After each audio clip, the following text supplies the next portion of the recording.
I can very specifically and informatively address the housing collapse.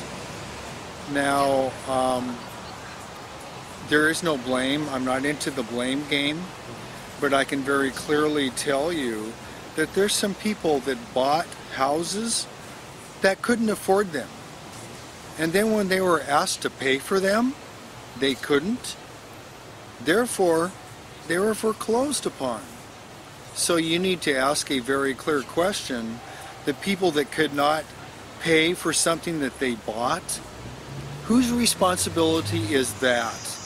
It is not the government's responsibility.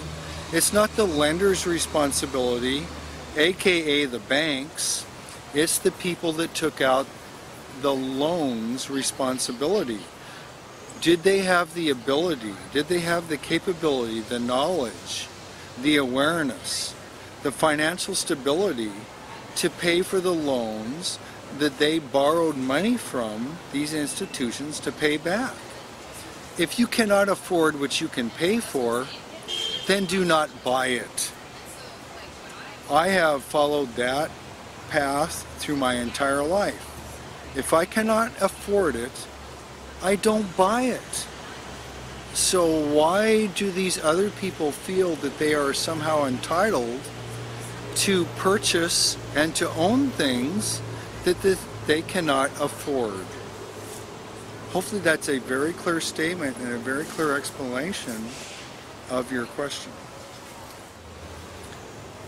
I think what needed to be changed, hopefully, is being changed with regard to the borrowing and lending guidelines associated, because that is the key to this financial collapse, was the mortgage rules. The baseline of borrowing and spending, the credit.